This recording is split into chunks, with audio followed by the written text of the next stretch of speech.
My site, I actually have a downloadable thing setting the stage for sleep because Oh, I do good. believe after dinner, kitchen's Mhm. cleaned up, everything's done, all lights in the house should go right down.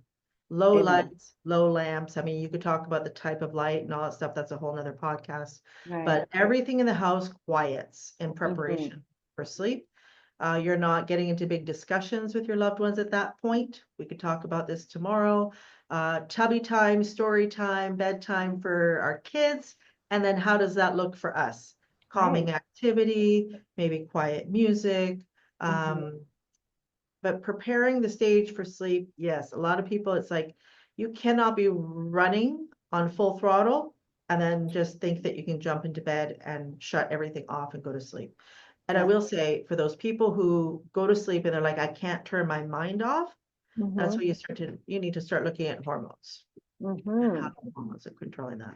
Yes, absolutely. And as far as like circadian rhythm, you did mention the light, and a lot of times there's these people that are falling asleep with their phone in their hand or their tablet or the TV on in the bedroom. That's greatly going to affect like going from telling your brain it's noon all the way to laying down and going, I don't know why I can't fall asleep, right? So blue light does play into that. Yeah, on your phone, you can have the red, like, I don't know if you can see on my phone, but you can have the Hmm. red filter. Yes. Because red light doesn't disrupt your brain like that as, Mhm. and the other thing is it takes about an hour and a half of this low dark lighting for the melatonin to really start Yeah. pumping out. Hmm. I fully believe in supplementing with melatonin. I don't think you need to be afraid of melatonin. There are people who say, well, if you take melatonin, it's going to stop you from producing that. That's actually not true. Mm-mm. And it actually helps stimulate the endogenous production of melatonin. So Right. I never be afraid of using melatonin. 1 to 3 milligrams, in my opinion, really doesn't work that much. We use Hmm. much higher doses, like Hmm.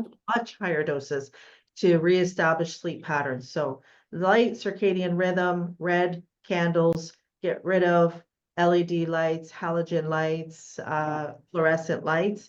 Try to do incandescent, which is really hard, or candles, but you'll see a huge difference. And you could reset your sleep in 5 nights if you Yeah. did that.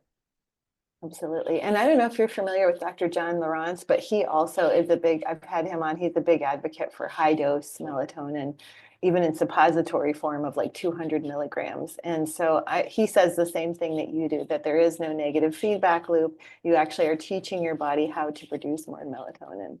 And the other thing is melatonin, only 5% of your melatonin is produced by the pineal gland and used for sleep. The other Hmm. 95% is for mitochondrial function. Hmm. So you need huge doses. And yeah, I follow Doris Lowe, a lot of her work, but and we treat a lot of patients down here with cancer. And so cancer tumors cannot grow in an environment where melatonin exists. So we do all throughout the day melatonin, and we're looking at between 100 and 300 milligrams each time. And Wow. we do have melatonin that we use as a cream as well. And yes, you have suppositories, but yeah, melatonin, I would not be, um, I think everybody should be taking melatonin Hmm. because we're all Hmm. deficient. Yeah, absolutely. Especially with all the light pollution that we have, I think that makes a big difference. Now, what about EMF reduction? Because that really made a difference in my sleep and my daughter's sleep. Do you promote, lessening the EMF in the house, the Wi-Fi and things like that? 100%. And I mean, we have information on our site about that. So it's EMFs, it's dirty electricity. So we do have where we have one of our providers will go around and measure in your home and find out where the EMFs are coming through. You may Mhm. be very careful about your house, but there may be a cell tower across the street that's pinging right Yeah. into where you sleep.